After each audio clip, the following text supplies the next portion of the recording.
Hey everyone, this is Jeff Arrow, founder of the Catholic Educational Apostolate from the Abbey. Welcome to episode 4 of the My Inner Abbey webcast. This is the webcast dedicated to giving you practical strategies for spiritual growth. In this episode, we're going to answer the question, is there such a thing as heaven on earth? Second.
There, that looks better, I think.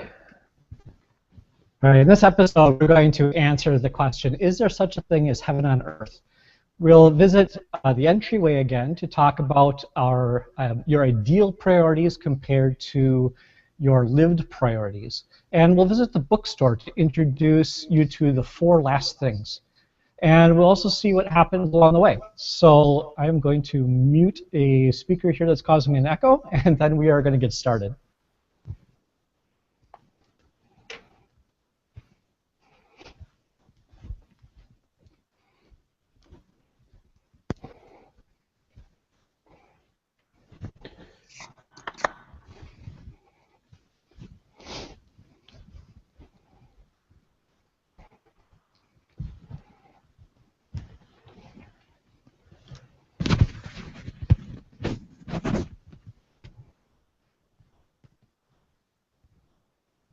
As always, we begin our journey into our inner Abbey at the front office, and here we take a look at the ongoing discussion and that we're having on social media, and we'll also answer one of your questions. Again, you can join that discussion, that ongoing discussion, at facebook.com/fromtheabbey or at the My Inner Abbey Google community. Now, I haven't been very good at getting the question of the week up. I need to do better at that. And it's one of those little ironies that happens when you teach for God, because here I am teaching about busyness and trying to help all of us, including me, get order into our lives. And my reason for not getting those up there is because my life has been chaotic. So, you know, that is just the way it is. And it's just a good reminder that as a team, pulling from the masters of the Catholic faith, but I am working on mastering these things right along with you. So we will work harder at getting those questions of the week up each week.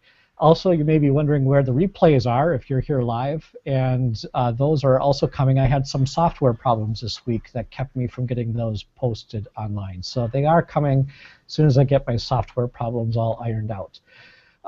But we're going to work hard at getting those things done in a timely way, because we're working hard to bring order into our lives using the virtue of prudence. So I just put a new question up on Sunday, and that question was, what solutions have you tried to what solutions have you tried to conquer the chaos in your life? So what have you already tried? What has worked for you, and what has not worked so well? Now, my hope for this question is that we can share some strategies with each other and find some best practices for living well-ordered lives.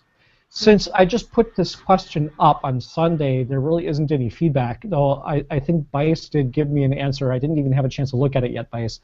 But we'll talk about this answer, the answers to this question in the next episode. So for now, we're going to move on and in the front office and answer the question that we have for this episode. And just a reminder to please post questions on that Facebook page or in the Google community for us to answer in the webcast. The question for this episode comes again from Yia, who responded way back before I began this webcast to an appeal for questions that I put on Facebook. I'm still looking for more questions from you guys, the ones who are actually listening. Now, of course, since the replays haven't been out and they've been late in coming out, I understand that some of the pool of people that could give us those questions isn't there yet. So we will continue on as we can until those things happen. But Yia asked the question,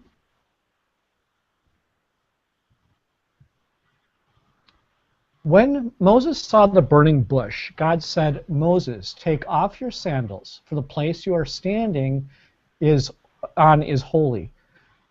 And her question is, was God referring to the entire world when he said that the ground you are standing on is holy? And if so, does that mean that heaven really is here on earth, because the earth is so beautiful?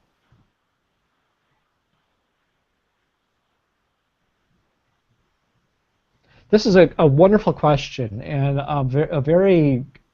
you can tell that when you read Scripture that she is reading it in a way that's engaged. She's not just reading the story and saying, oh yeah, I know this story. She's really thinking about it, so that's awesome. And the answer to this question is really important because it touches back on a topic that we've had already, and that is the topic of heaven, what heaven is. So first, let's answer the question about Moses directly. The reason that God told Moses that he was standing on holy ground was because God was present there. God's presence is really what makes anything holy. And in one sense, Yia is right, that the entire earth could really be considered heaven on earth in one sense. Because God created the universe as a sign of love for us. The meaning of creation from the very beginning was God's desire to have us be members of his family. We call that covenant. God created the universe in order to enter a covenant with us, to make us members of his family. And creation is considered the original covenant. So in that sense, all of creation is holy because all of creation is meant to draw us to God's love. It's a sign of God's beauty and goodness. Now in Eden, Adam and Eve truly experienced heaven on earth because they were actually in God's presence. So they had the created sign of God's love around them, but they also had God himself. So they really were experiencing heaven on earth. The whole earth was holy because God was actually there. But because of original sin, God is not directly present to us in that same way that he was with Adam and Eve.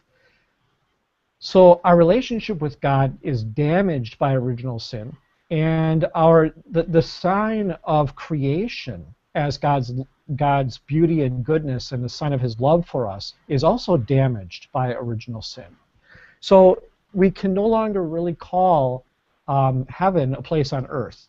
Since heaven is defined as the presence of God, a relationship with God, the only place that we experience the fullness of heaven on earth is in the Mass, when Jesus is truly present, body, blood, soul, and divinity in the Holy Eucharist.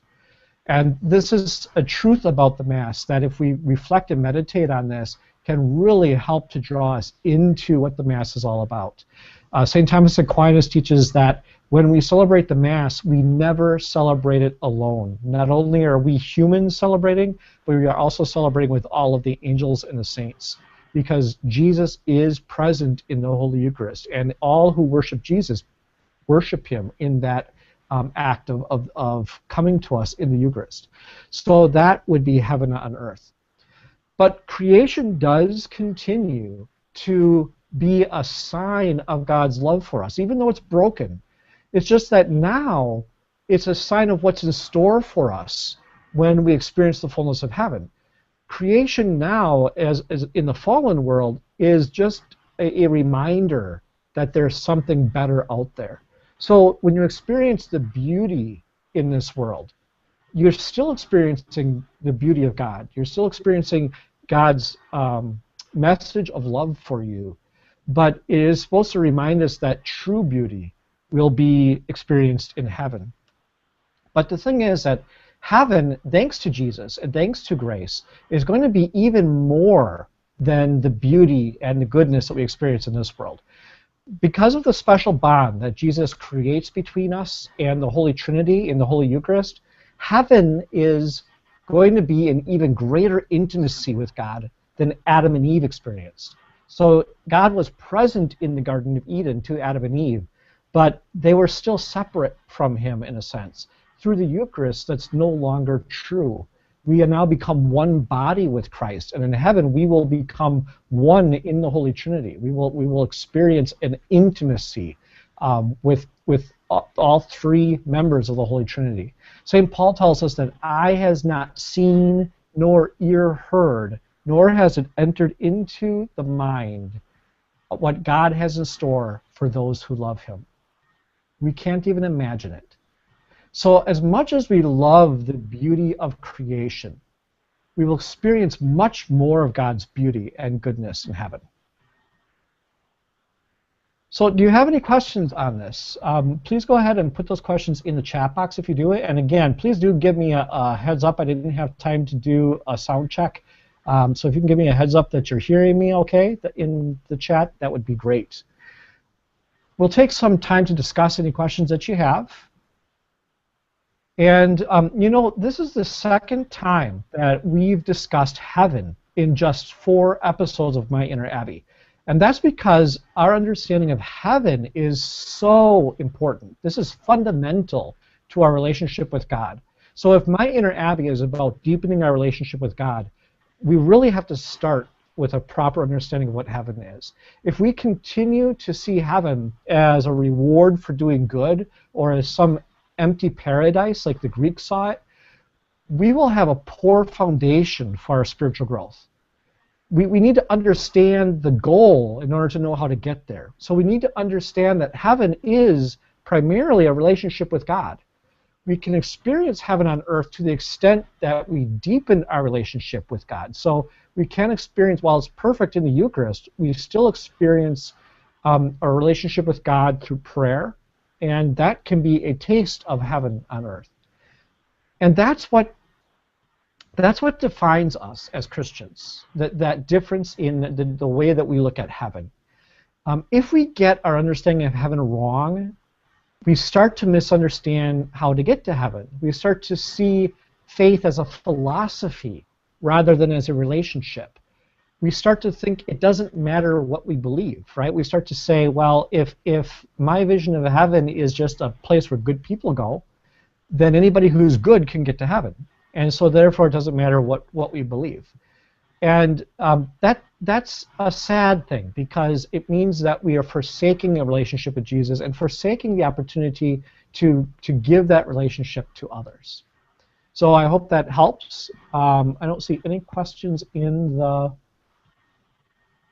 chat, but Bice and Jody are both saying that we are hearing well. Good. Okay, thank you. Okay, so we're going to move on then to our main lesson. So we are once again in the entryway. This is the room in the Inner Abbey where we kind of put things in order before we enter into a relationship with God. And for the past 3 episodes, we've been talking about our need to conquer chaos in our lives and to live a well-ordered life. What we're really talking about here is living with the virtue of prudence. Now, there are a number of definitions of prudence that we could use, but my favorite one is derived from the teachings of St. Thomas Aquinas.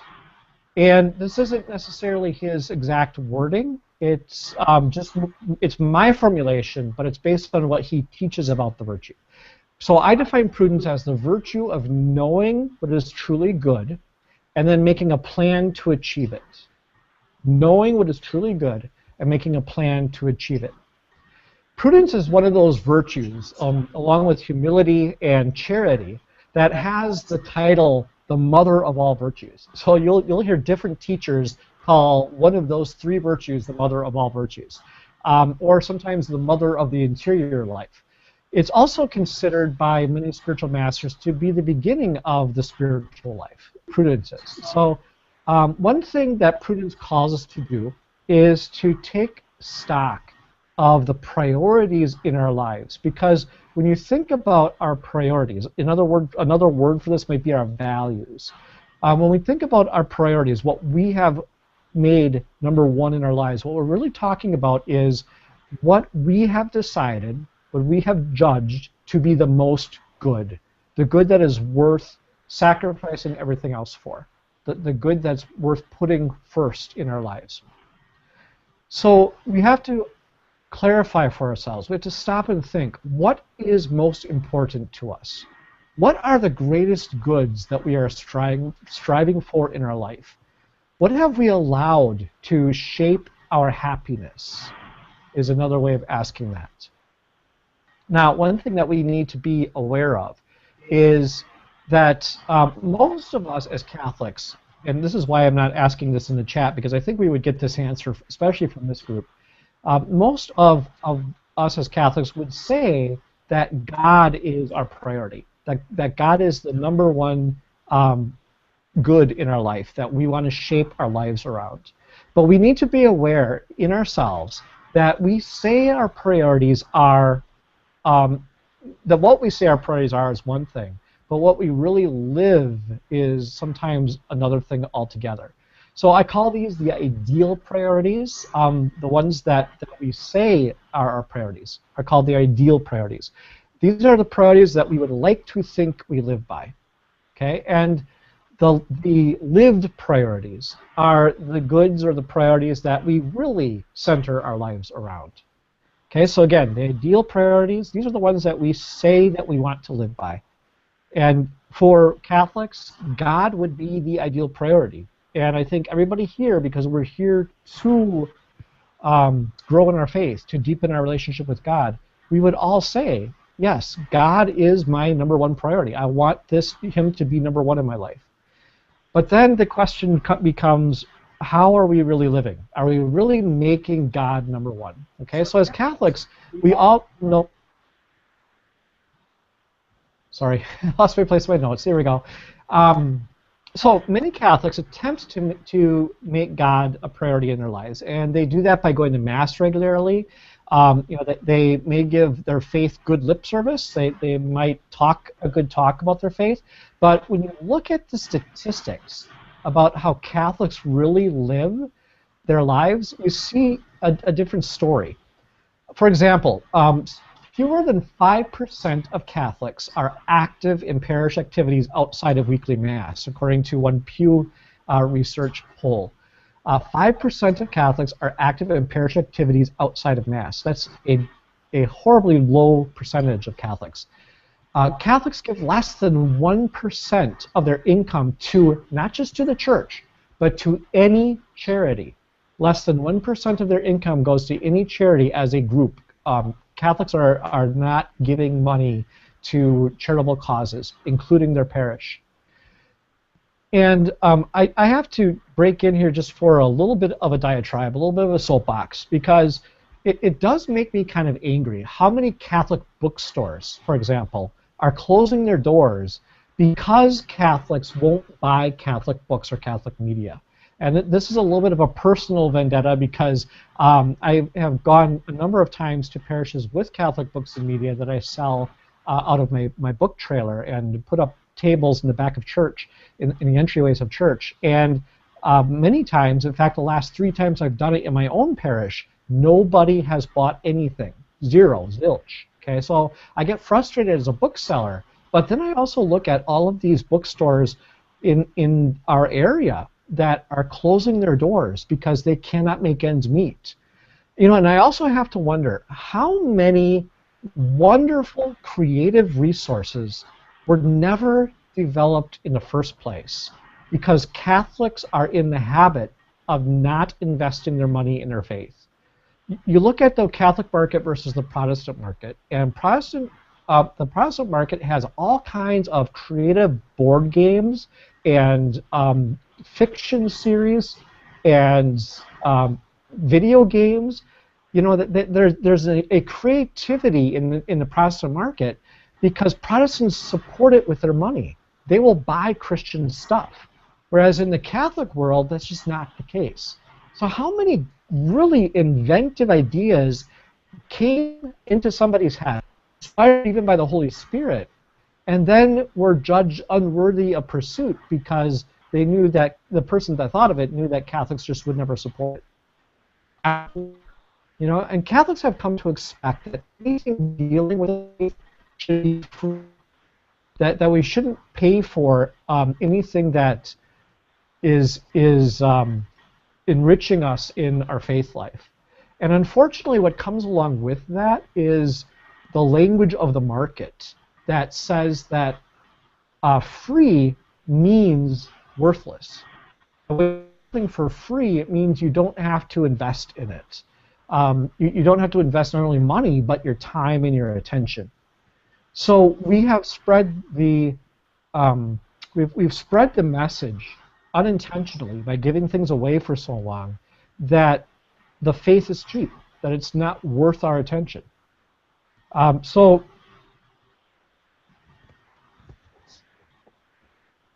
bit of technical difficulty, just a second here.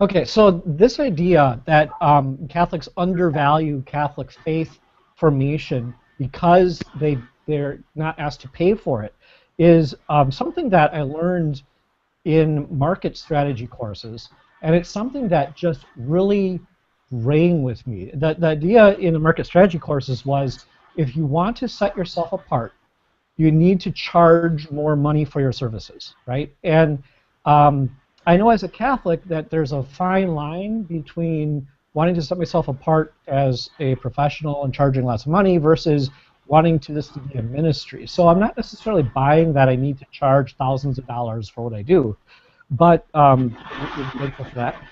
But it did ring true to me that the less we pay for something, the less we value it.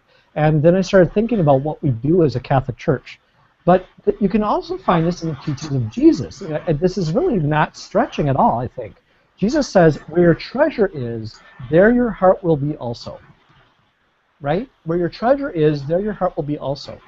So as a church, we have not really done a good job of teaching that. And we have not done a good job of asking Catholics to invest their treasure in the place that their heart should be, which is in the faith.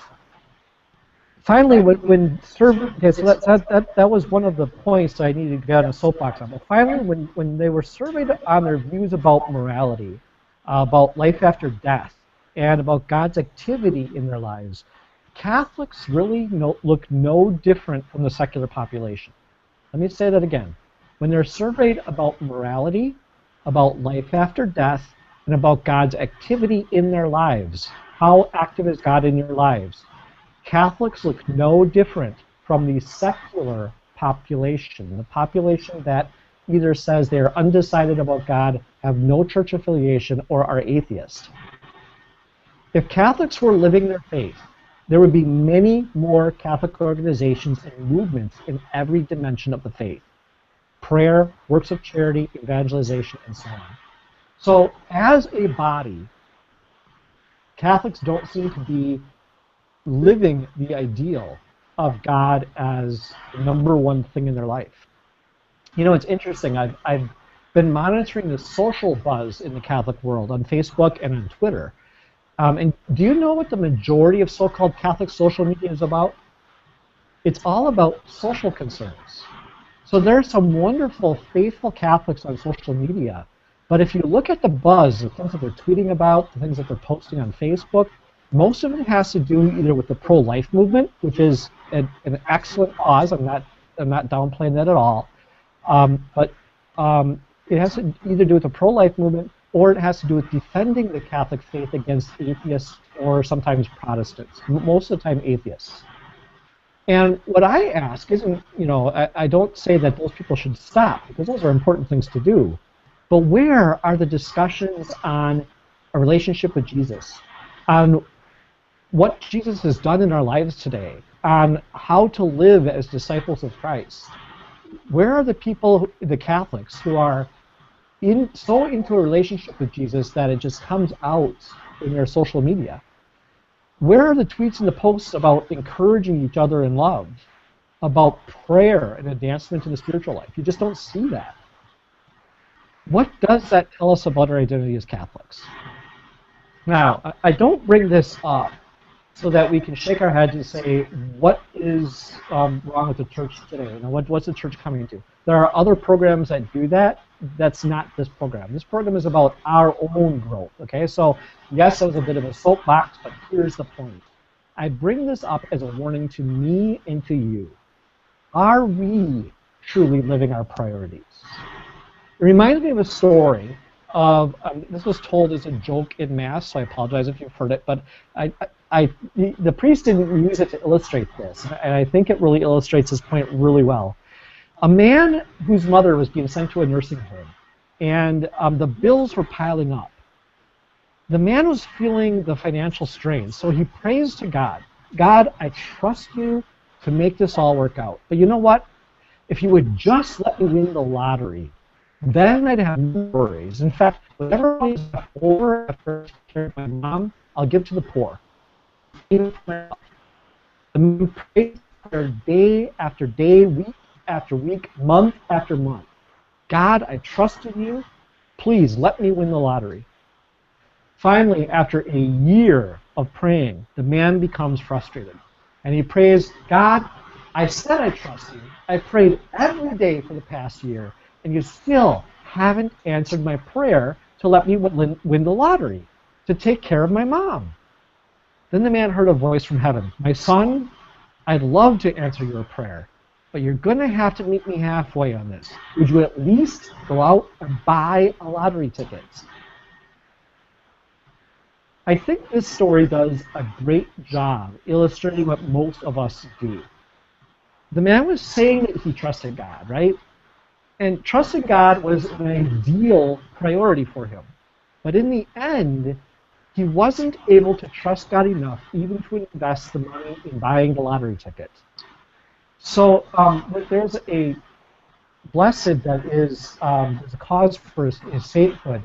Solanus Casey, who is would be a saint out of Wisconsin if he is ordained. I believe he's out of Wisconsin, or was it Michigan? I forget. But he would tell people who came to him with a prayer to do something concrete to thank God ahead of time for answering the prayer. And that was their act of trust in God. So he would say, they would come and say, will you please pray that my son would be healed? And he would say, yes, I will pray that your son will be healed. While you're waiting for that prayer to be answered, do something to thank God ahead of time. That is the kind of trust that would be a lived priority of trust in God, versus this man in the joke, the story, who wasn't even willing to put forth the money to buy a lottery ticket and had the ideal of trusting God, but wasn't living it out. So let me ask you this question, and I'd like you to answer this in the chat if you can. Where are you investing yourself? This is actually one of the first inventories that we're going to do in the Planning for Grace course. We're going to analyze our lives and find out what our lived priorities are. So, do you want to know where your heart is? You need to find out where you're investing your money, your time, your energy, and your attention. What do you talk about the most? Where does your mind go when you have a chance to daydream? Those are the kinds of questions that we'll ask ourselves in the course to discover where our lived priorities really are. And then the challenge becomes to really live our ideal priorities, to make our ideal our priorities, our lived priorities, especially our relationship with God. So obviously, if you're here listening to this, you're willing to invest your time in growing in your faith, and I thank you for that. That's a great start. Are you also willing to invest your money in learning your faith? What about your energy? So this point was driven home for me. Now, if you want to answer this in the chat, please do. Where do you think your lived priorities are at this point? Just taking a quick inventory of yourself. And if this is something that may be a little too personal for you at this point, that's fine as well. I'll keep an eye on the chat as I move forward here, though.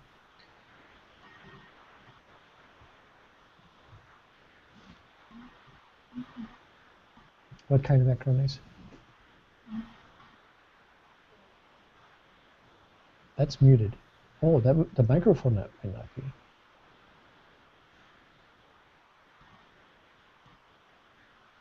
Okay. Hang on, we're getting a message here. We're getting background noise, so I'm going to go and see if I can take care of that. 1 second. Is it humming or is it?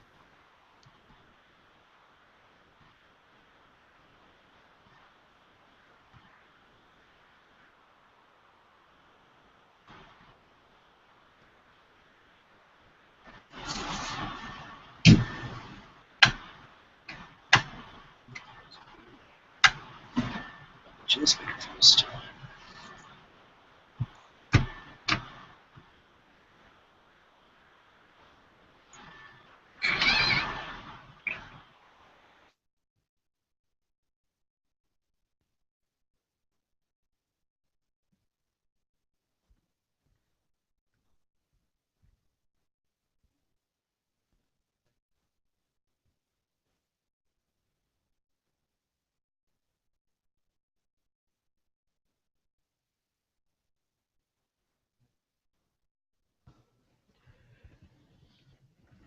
Okay, so if you can let me know in the chat as we move forward here if that took care of the background noise. Hopefully it did.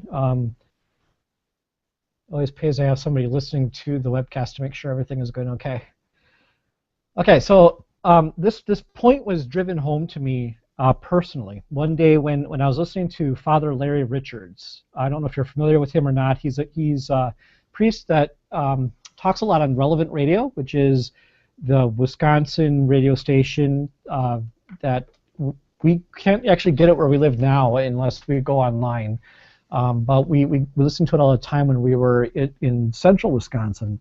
And Father Larry Richards has a show on that radio station, but he also sells books and tapes and does talks around the country. Anyway, Father Richards was talking about the necessity of praying every day. And my thought was, yeah, you know what, I need to do a better job of that, as Father was talking. And then Father Richards said, but people whine at me, but Father, I don't have time to pray. You have to know how Father Richards talks. And then Father Richards says, and I ask them, well, do you have time to watch TV? And they say, well, yeah. And I tell them, well, then you love TV more than you love Jesus. Yeah, point taken. So that's where I was convicted, that I had ideal priorities that I wasn't living.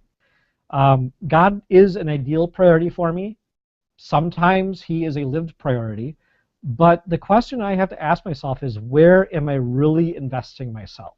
And that's the question, again, that we will explore in the course, Planning for Grace. Michelle in chat says, I'm working on an ongoing conversation with God to help me remember that he is with me all the time. That's great. So that is right now your number one priority, Michelle? All right, good. I'm getting messages that the sound is better as well. Good.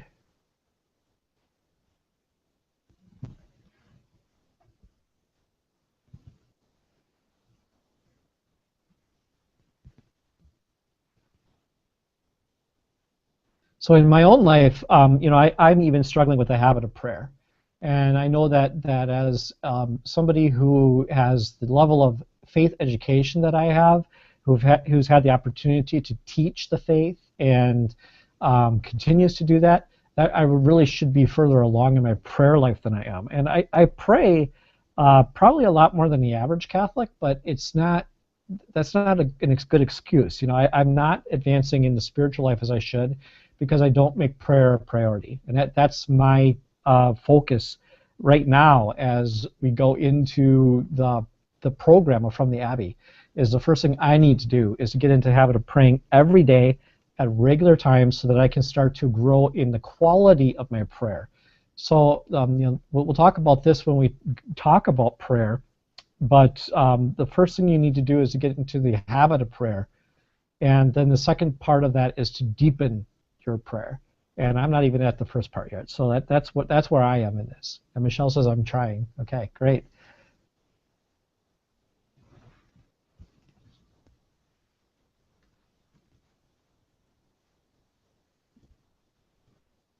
Okay, I know I went long last time, and so I'm trying to move along today, and I shortened things up quite a bit. So we're going to move on now to the bookstore. We can certainly continue conversing in chat if you want to. Again, the question on the board right now, and I forgot to put it up on the top here, is let's see, what is your greatest, I think I said lived priority right now.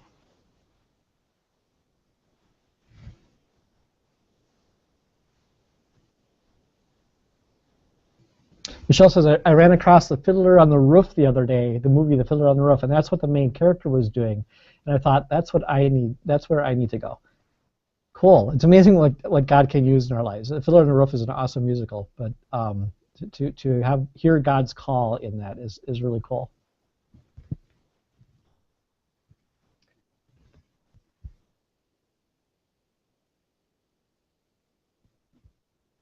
So again, the bookstore is a place where I want to introduce you to resources to help you to grow in your faith. And a lot of times these are actually available in the From the Abbey's bookstore. And sometimes I will also offer other resources, sometimes free resources, as I did, I think it was last time or the time before. So today, what the resource that I wanted to talk about has to do with the topic of heaven, which was a topic of our question in the front office. And I thought that I'd recommend a book on the four last things, and that's what it's called, the four last things. The four last things is a common term, and in theology, the same concept of the four last things is given the title eschatology.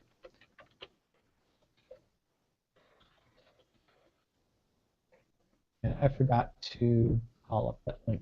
Just a second here. I'll get that out.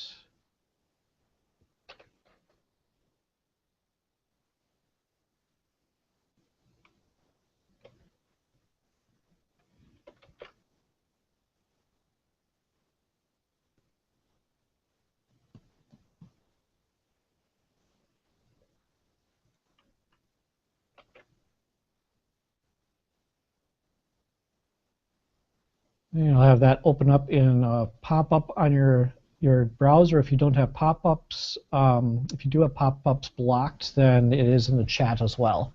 So that's a link to that book in the bookstore. The four last things is, again, the common term, and eschatology is the theological term. And this is the study of the things of the end.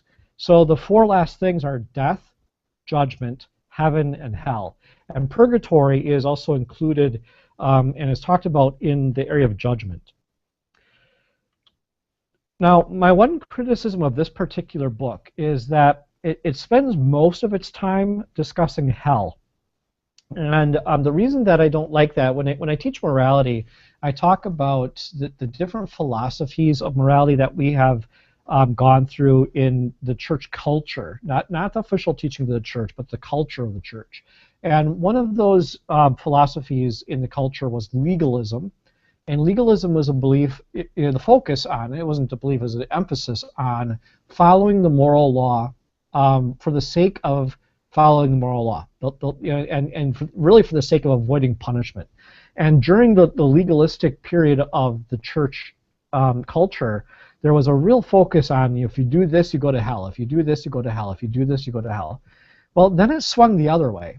And it went from legalism to autonomy, which means I can make up my own law for myself.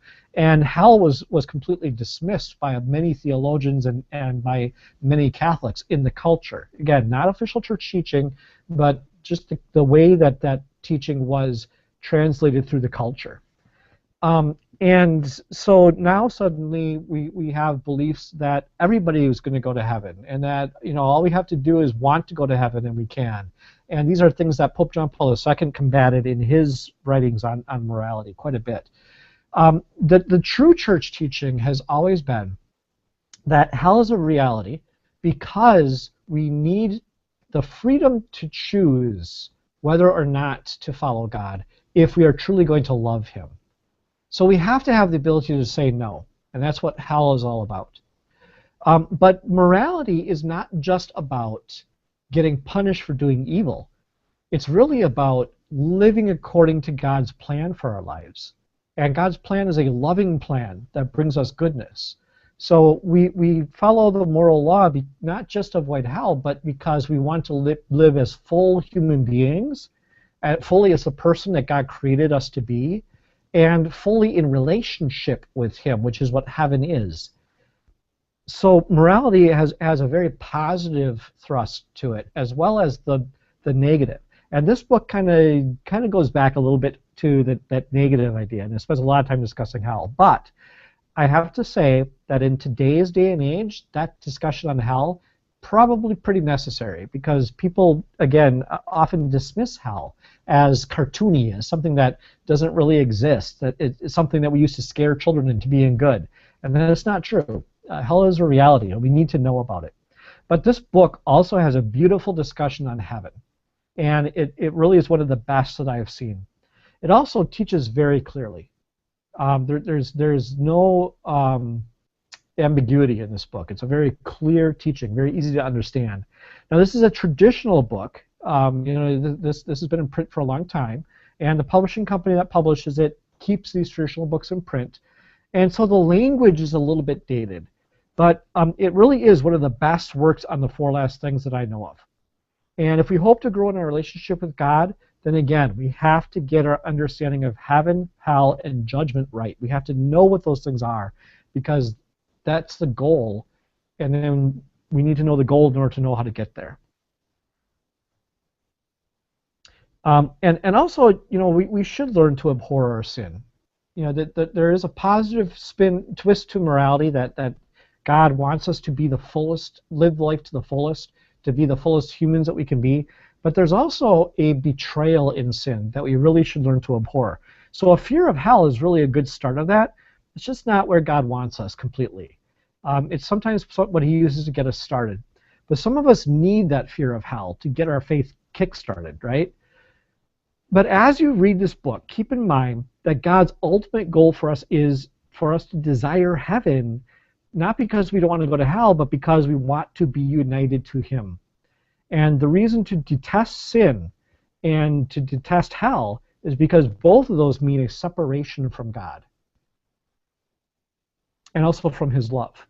Now, that said, this book really is a must-read for anyone with questions about our final goal. So like the old saying goes, if you don't know where you're going, any road will get you there. But a clear vision of our final destination can move us to make positive strides on the journey. And that's my goal for you. And in recommending this book, and also in doing this project of From the Abbey and my Inner Abbey webcast.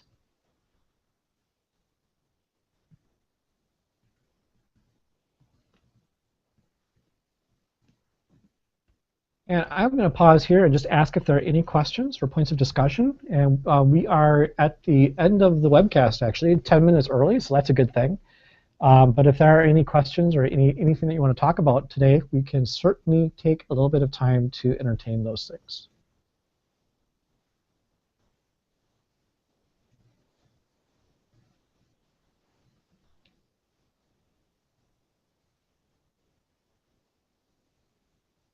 And I see Becky and Dan have joined us. Thank you for coming, guys.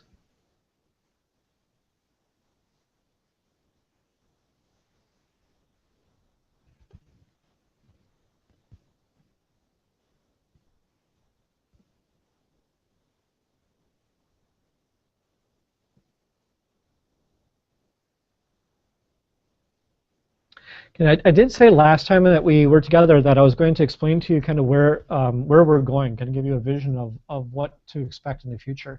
I kind of mapped out, and this can change based on your needs and your questions, and I'm especially going to be responsive to those things that you put in the social media areas and that you email to me. So if there are a lot of questions about a certain thing, that's where we're going to go. That's what this webcast is all about. But barring that, my plan was to go through each of the rooms in the inner abbey. There are 5 rooms: the entryway, the chapel, the crypt, the cafeteria, and the public courtyard. And each of those 5 rooms stands for a different area of spiritual growth. So the entryway stands for prudence. The chapel, of course, stands for prayer. The crypt is the place where we keep the saints and heroes of an abbey. And so that stands for virtue and character development. The cafeteria stands for relationships, and we're going to focus on friendships, but also on marriage relationships and parenting are also those topics that can go under the cafeteria. And the public courtyard is where we leave the abbey. That's why it's called, my apostle is called From the Abbey. So we leave the abbey in order to go out into the world to evangelize and to share our faith with others, right? To serve. That was what I'm looking for, to evangelize and to serve. So those are the 5 areas of spirituality that this program focuses on. Okay, and what I thought I would do is spend 5 episodes on each of those, run through each of those. So we're not spending too much time on any one topic. And as we do that, again, responding to your questions and the things that you're interested in hearing about. So this is episode 4 of the entryway. So that means we'll do one more on the entryway, and then we're going to move on to the chapel. And so our next topic after the next episode, so 2 episodes from now, we're going to start talk on prayer. And we'll talk about prayer for 5 episodes, and then we'll move on to virtue, to the crypt. So we're spending a little bit of time in each room. And then when we're done, if we're still going and people are still interested, I really hope that interest grows instead of wanes. But we'll come back and we'll start all over again. Bryce says, I like what you said about prayer. I too struggle with this. You have given me a lot to think about. Lived priority. Good, good. Yeah, I mean, prayer is hard, I think, for a lot of Catholics. It's just something that we're not told sometimes that it takes discipline to pray. And we sometimes think of it as something that's just going to happen to us. That's the way that I saw prayer for a long time. So when I learned about something called ascesis in prayer from some of the great spiritual masters, ascesis means work, labor, right? And that's the first step of prayer. And so I started to research, what is this ascesis? What is the work that we have to do? And that's what the first level of the chapel is all about, is I'm actually creating a course on that ascesis to take us through that. What work do we have to do to become good prayers? Okay. Then the second level of the chapel, the advanced level, is going to be how can we open ourselves to deepening that prayer experience? And at some point, it's beyond my teaching because that at some point it is a matter of grace where God enters our prayer and takes over for us. But we need to be disposed to God, and that's what the advanced level of the chapel is going to be about. So there are going to be 2 levels of courses offered for each of those 5 rooms: beginners and advanced. So again, in the May Inner Abbey webcast, we can span both of those. We can do a little bit of beginner, a little bit of advanced. So whatever you guys are interested in doing, just let me know. But prayer is definitely something that we need to talk about.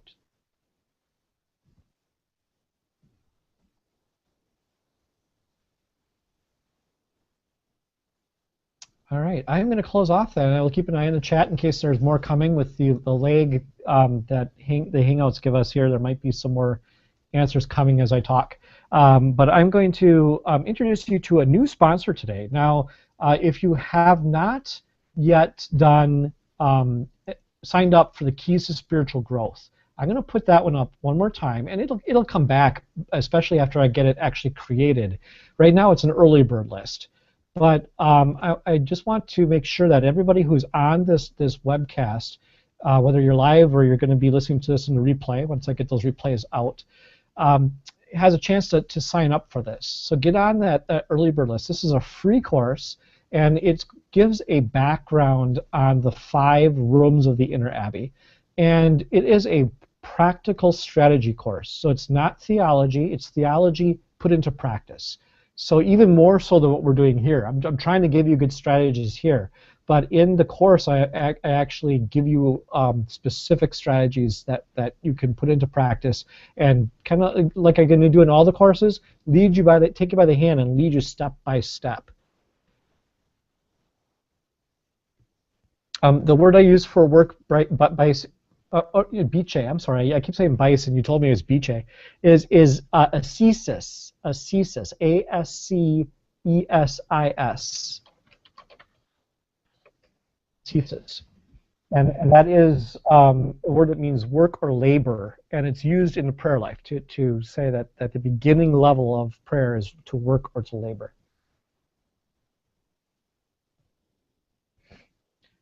Okay, so the actual sponsor today, though, is catechismclass.com. And catechismclass.com, the reason that I'm using them as a sponsor is, number one, because I'm partnering with them to create some videos for them. What they have available is adult classes, but their classes are all text-based. They're wonderful online textbooks. And you can buy these as separate courses, or you can buy them as an adult package, and I highly recommend the adult package. And each of these has what makes them unique is that each of these has in one place for you on each topic the articles from the Catechism of the Catholic Church, the Compendium of the Catholic Church, the Baltimore Catechism, and then any other reasons that they pull in. So those first three, the Catechism, the Compendium, and the Baltimore Catechism are there for every single lesson. And then they'll also pull from liturgy or from other church documents. They also use artwork to teach. And then they also give a reflection by a teacher. So you get a really great concentrated lesson on what the church teaches in each of these areas. Now, each of these listed up here on the slide are courses, so that each course, of course, has a class. So the Life of Christ and Mysteries of the Rosary has a class for every mystery of the Rosary, and it goes through Christ's life by going through the mysteries. So not only does it teach you a lot about the faith, the basics of the faith of Christ, but it also gives you the meditations to use for the Rosary. It's really kind of neat. The sacraments, obviously, there's a class per sacrament, right? So in each course, there's a number of classes. And there's one more page here to this list as well. 2 more classes there. These are the classes that are in the adult package. And what I'm doing for them is creating a video lesson about 30 minutes long for each of their lessons in each course. So right now I'm working on that first one. I'm working on the Life of Christ and Mysteries of the Rosary. And so I'm making a lesson for each mystery of the Rosary. So 30 minutes of me talking about an aspect or dimension of that particular mystery, something that the text doesn't cover, or going deeper into what the text covers. And it's really turning out well. I've been very happy with it. And those will be for sale both from the Abbey.com and on catechismclass.com. But what I'm recommending right now is the text that goes with those videos. And the text that goes with them, let me put that offer up in the...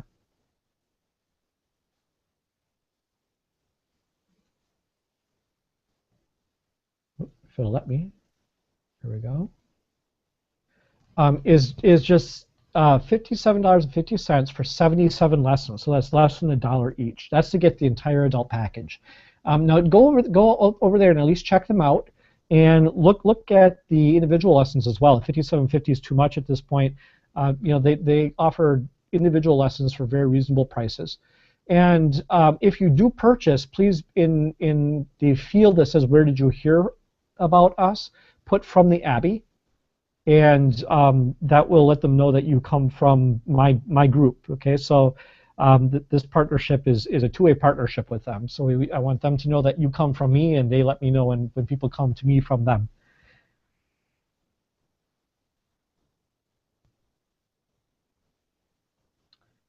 So again, I want to just encourage you to invest in learning your faith. Now, the things, if you look at the topics here, these are kind of the basics of the faith.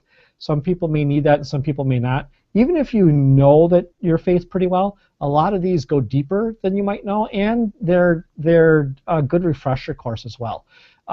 If you are really well versed in your faith, then this may not be for you. This is much more. It's meant for RCIA. It's meant for people who are becoming Catholic, but definitely is good for people who are rusty in their faith. I have to say, I'm teaching it, and that's always a different dimension, but I'm gaining a lot from going through these classes. Okay, well, that's all I have for you in this episode. Join us next time. We talk about another form of chaos. We've been kind of talking about time and busyness in the area of chaos, but the area of chaos, the area of prudence, really covers a lot more than that. So next time, I wanted to talk about going on a clutter diet,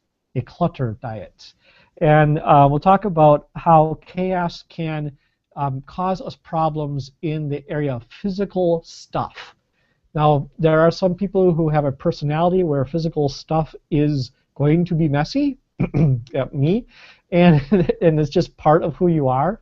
But there's also a level at which that becomes a problem, and that we need to get our control of our life on that as well. So using prudence in that area should be an interesting conversation. It's one of the kind of the side issues in prudence, but I thought it would be a fun and creative way to end up our discussion on prudence for the webcast. All right, thank you so much for attending and for listening, and we are going to stop right on time tonight. If you have more questions in the chat, please do ask them, or comments. That would be great. Otherwise, this is Jeff Arrowwood, founder of the Catholic Educational Apostolate from the Abbey, and I am encouraging you, as always, to rediscover the joy of learning and living your faith. Have a great night, everybody.